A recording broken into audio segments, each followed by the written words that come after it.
All right, here we are for part two, rebuild of the Yamaha XLT1200. And I've got the engine out of the hull, as you can see on the workbench in front of us. And we did pull off that first cylinder in the original video. Now, what my plan to do for this video is to remove the exhaust manifold to start with, have a bit of a look at the oil injection lines, the oil pump on the front of the engine, have a look at the existing two cylinders, strip off the two cylinder jugs, and then look at cracking or breaking, depending on what terminology you wish to use, the lower half of the crankcase off, so that we can see exactly what's happening there. Also, because that's going to have to be all cleaned out, so we can make sure there's no leftover metal shavings or anything like that in there. So I'll get this engine spun around and we can start loosening off the remaining bolts that are left tight on the exhaust manifold, and then work our way through from there. All right, so from our previous video when it was still in the hull, the majority of these bolts are loose. There's a couple that you can't really get access to while this is still in the hull. I'll loosen them off.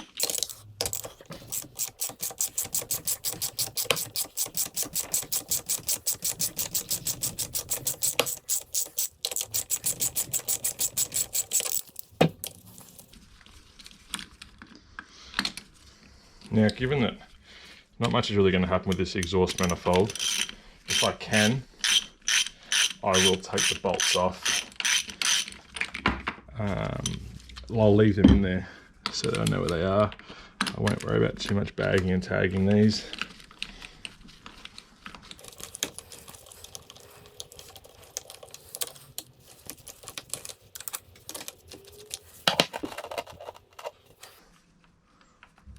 Now there are just two more bolts up on the top here of the engine manifold, the exhaust manifold, which you're probably not going to be able to see on the camera, but up in here there's a bolt either side of that power valve, which will have to be undone with a ring spanner.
Actually just checked, I bought myself a set of ratchet gear spanners, or I don't know whatever you want to call them, just a ring spanner with the ratchet on it, but unfortunately there's only about 15mm gap down in here, and the ratchet spanner is just a little bit too big, so I'll do it the old-fashioned way.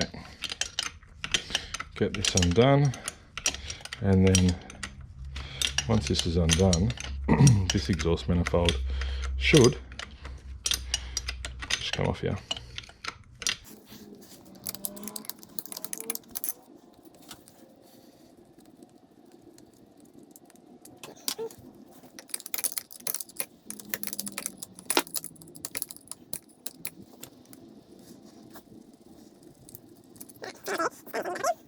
All right.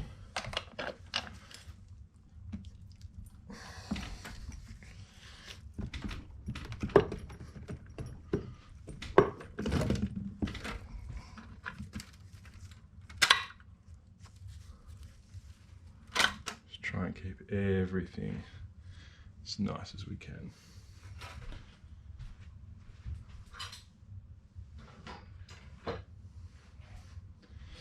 All right, there's our exhaust manifold. Might just give that A little wipe so it doesn't go everywhere.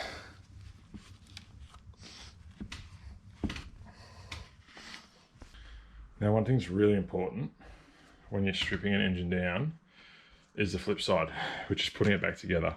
So I always put a few markings on engines so that I know what's come from where. And I can even do things like, once I've got a clean surface, like this here, and this is the back of the engine, being where the jet connects to. So what I would probably do is I would class these cylinders as 1, 2, 3. So I'll just literally write a 3 on there, and I'll put a 3 on there. And the same thing, I'll give that a bit of a wipe.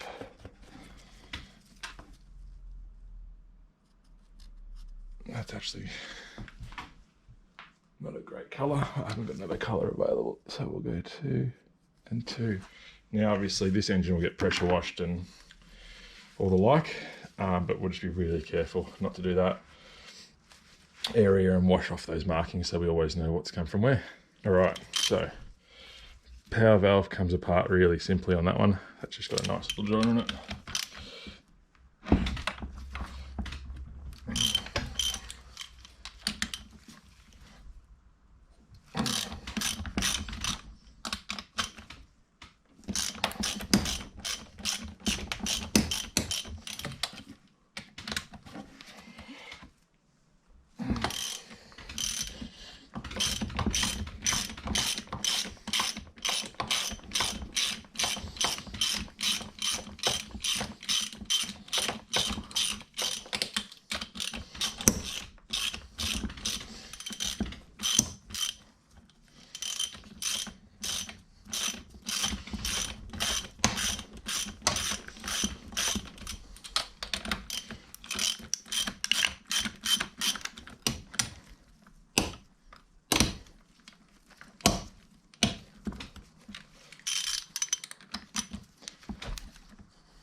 Easy as that. Number 2 cylinder.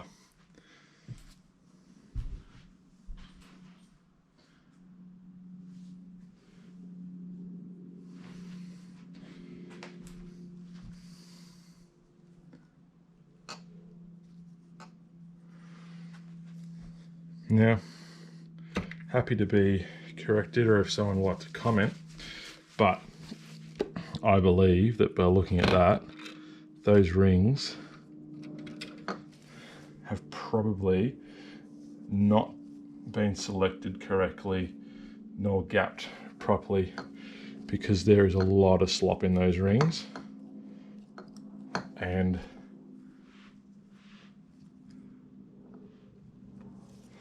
I would say that this possibly has been rebuilt with a very cheap rebuild kit. Stay away from cheap rebuild kits. All they'll do is cost you a lot of money.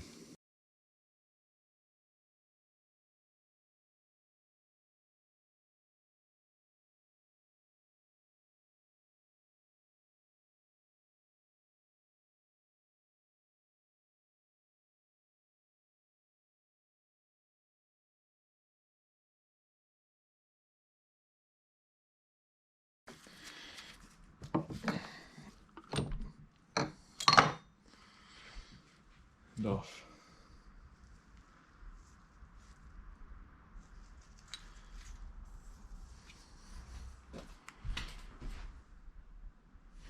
Okay. Now I'm actually just going to lift off these two gaskets also.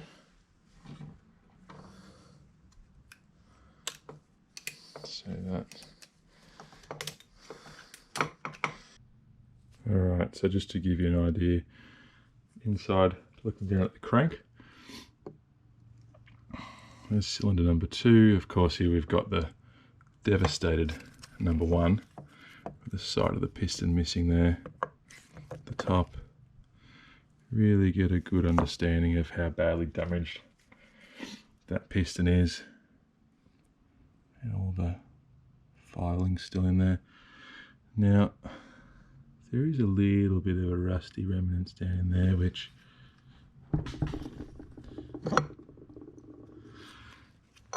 will need to be cleaned, but again, no up and down movement in the big end bearing, limited movement, very limited movement in the top end bearing.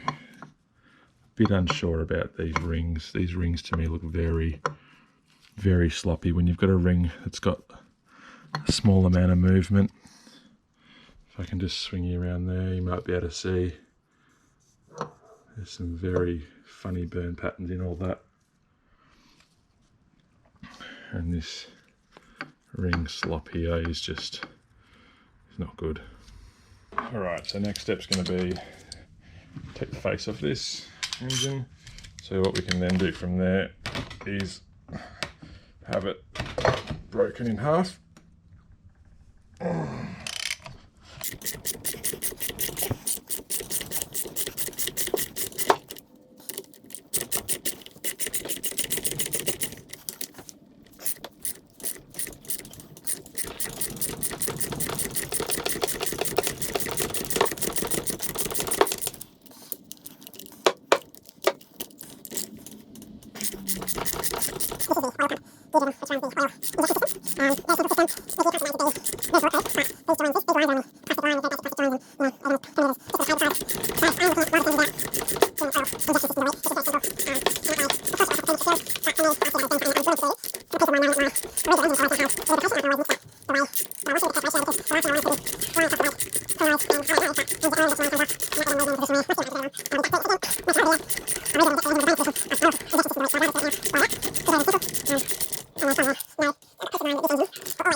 we have all these on here, which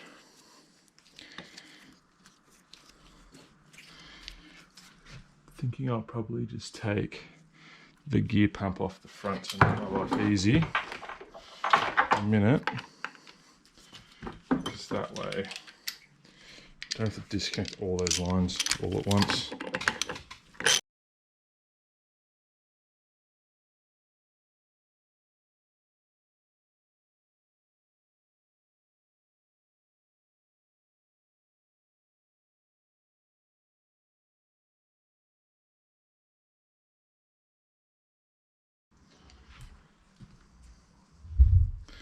Just going to put these two screws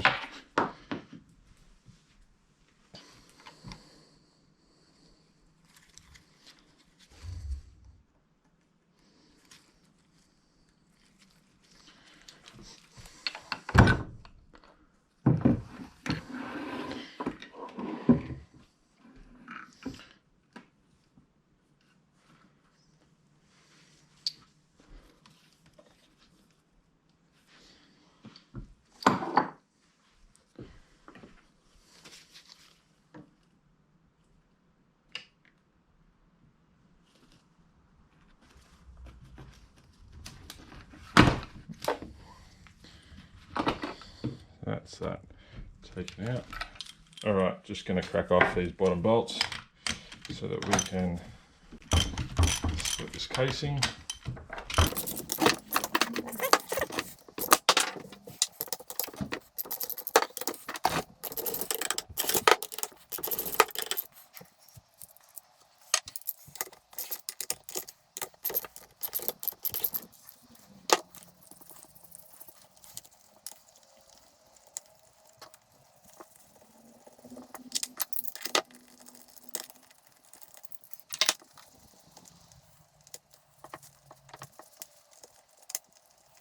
All right, so now comes the splitting part. So I've got one side free, which is fantastic. Got a bit of water running out, which is good to see. Do this without too much grief. Be very careful so we don't do any damage. This it's popped. Whereabouts have we popped to?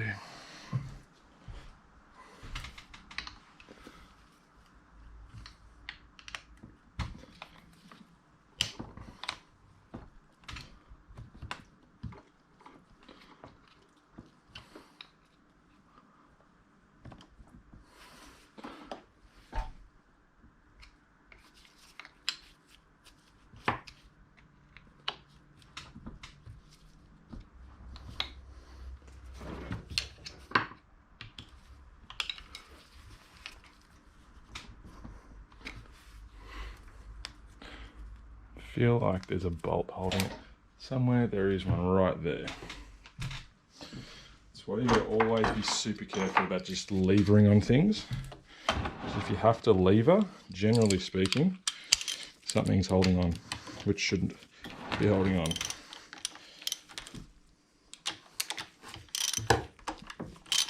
Like this little sucker here that I missed.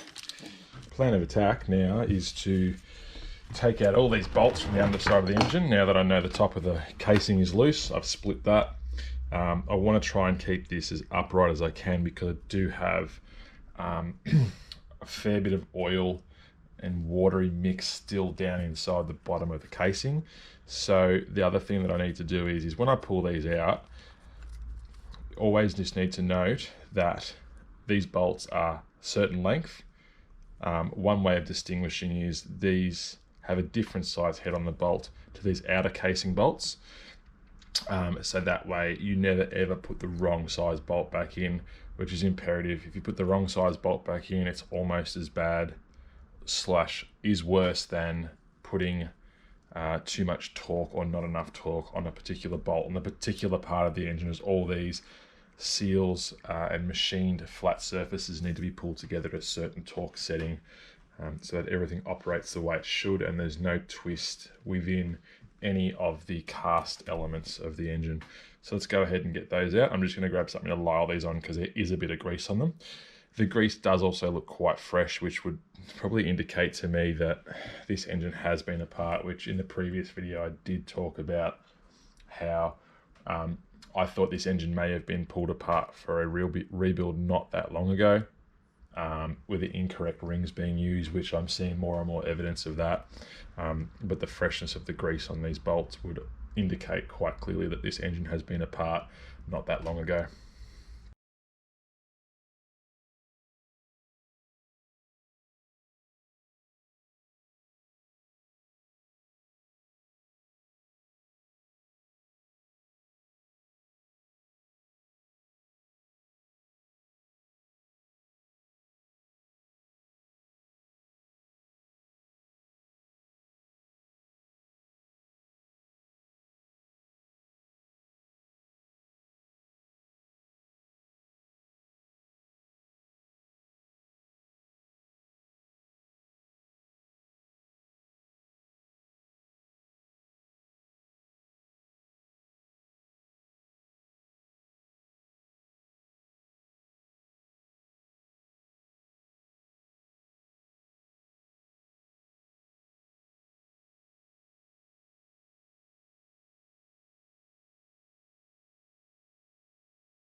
Alright, so I've just spun this engine around because this side with the carburetors on is going to be the heavier side.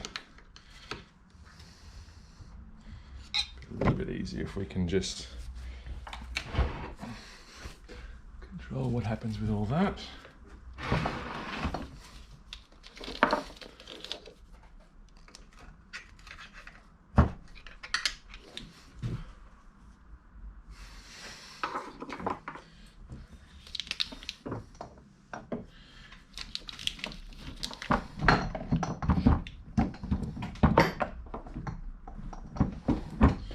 Probably easier with two people. I don't have two people, I've got one. Me.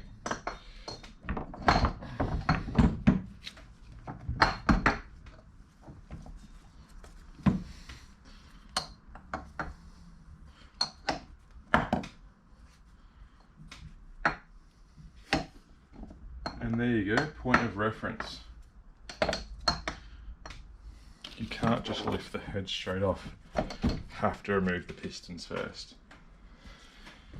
Alright, let's get to removing the pistons. I've just rotated the engine. Now, you're just going to very gently remove these pins. Now, that's actually surprising because those pins seem very, very, very loose, which to me, not confident about that. That could possibly be another point of failure.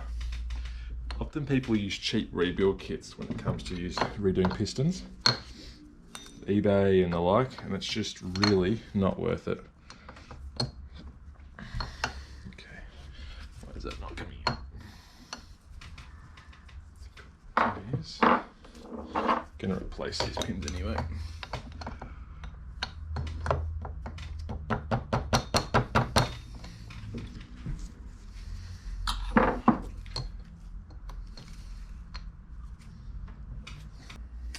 Alright, so where we're at, the gudgeon pins, for whatever reason, are all stuck inside the pistons. They slide inside the knuckle bearing, or the wrist pin, but they won't come out of the pistons. So I would say that they are the wrong size as well, because they should freely come out. Possibly need a little bit of force, but fairly freely come out. Okay, so different state of play.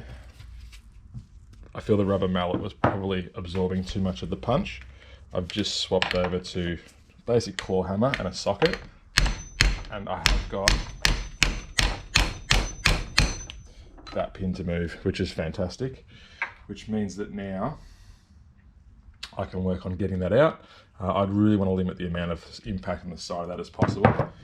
So we'll see how we go. I will set up and work out the best way to get these out. All right, this is probably going to class as being a bit rough, but this is the only way that I can see to get these out of here.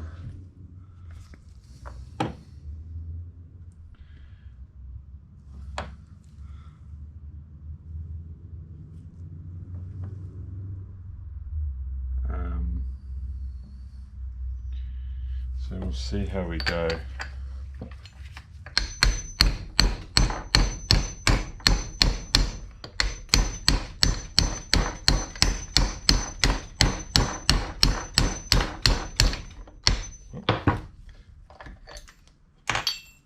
There we go, everything else is falling apart, which is fantastic.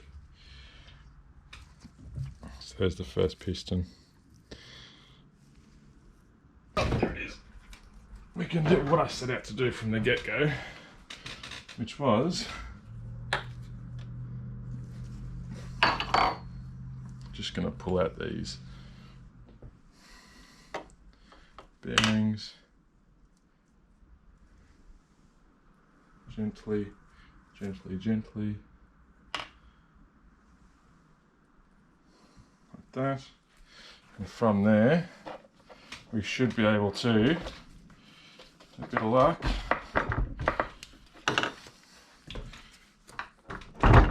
crack top of this engine and free it up just like that. If you're wondering what the inside, the bottom end of an engine looks like, that's a pretty good example right there. So basically this connecting rod is the end that failed. This is our failed piston. Coming back this way, we've got a little bit of rust on here, bits and pieces floating around, and then this third cylinder, the one that looked the best, actually is the one that's got the most rust in it. I'm just noticing there's some pretty decent little impressions on there. So what we'll do now is I'll lift out this crankshaft, and then we'll just have the bottom casing of the engine, which is what needs to be cleaned. That, beautiful, look at that. So let's pop that seal like that. Okay, there's just fluid everywhere, which is less than ideal. Pop that up. Okay, lift that back up again. Now, I've basically got fluid in there up to halfway up, so I feel as soon as I lift that out, that's going to go everywhere. So I'm just going to put a rag there, so that if I do crack that like that, okay, look at that, there we go. And there it is, out. So just a bit of quick tour. There is some real nastiness in there. There's our other washer off the wrist pin. Give it a wipe. And then in there we've got a whole heap of nastiness.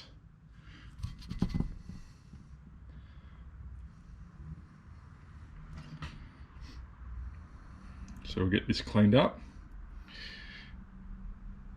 We're on the road to getting it back on the water.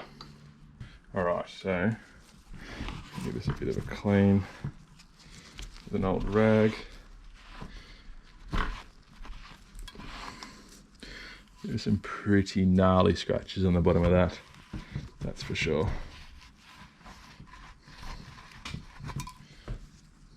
Big chunks of piston.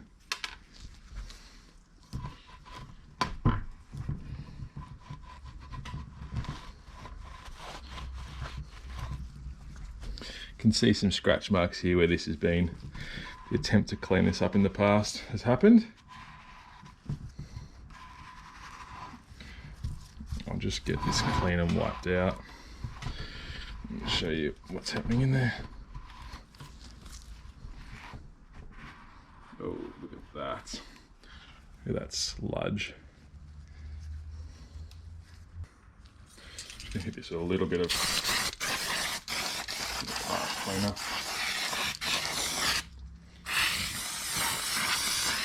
Enough to try and break the oil down. Happy to let this soak even for quite some time while we order the parts. While I'm talking about the parts, the jugs for these have a Nickel coating on the inside of them, and that's something that there's not a lot of people in my area that actually do. So we have I found a guy who's about 45 minutes an hour away from me who actually does a exchange program where you give them your cylinders or jugs that are need to be honed. If they're destroyed, like the number one is on this, then they won't do anything with it. You have to buy a new cylinder. But if you give them a jug that's in half good condition, they'll give you a little bit of money back for it, because they obviously then go and have that cleaned up and fixed.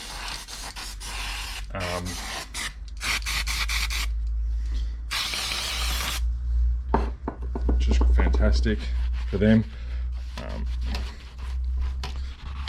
And then the ones that you give back to them, if they're in good condition, they actually send them back over to the States, where I believe the nickel seal process is very easily done and quite readily available, something that we don't unfortunately have here. So that'll be the process. So what I'm going to do now is I will finish tidying this up. I'm going to clean up all these machine faces. I'm going to clean up the crank and get everything to a position where it's labeled and ready to go. And then I'm going to take the parts to the exchange, or to do an exchange. And then once the parts have been swapped over, then the last video in this 3 series will be hopefully finished. And that will be of the ski going back together again and running, which would be fantastic. It'd be really, really good to get this project wrapped up, get the ski back on the water, and then move on to the next one. A couple of other videos that are going to be coming out in between this video and the final in this 3 series. We've got a race trailer that needs work done to it, needs drawbar extended, so drawbar extension, some 12 volt lighting will be done on it, and some repairs to the outside, to the cladding on the trailer, and then also there'll be another trailer which will be a video for that will be based on rewiring and how trailer wiring works and the best ways to do it. So that video will definitely be coming out shortly, which will be great. Looking forward to doing that, because I've always found that in the past there hasn't been a whole lot of stuff that really gives you a step-by-step guide for trailer wiring. I think it's one of those things that people are a little bit scared of, but there's definitely, if you can watch a video, a step-by-step video especially, which is what I'm going to do, that'll give you all the knowledge that you need to be able to easily rewire a trailer yourself. Here we have the bottom side of the case, bottom half of the case.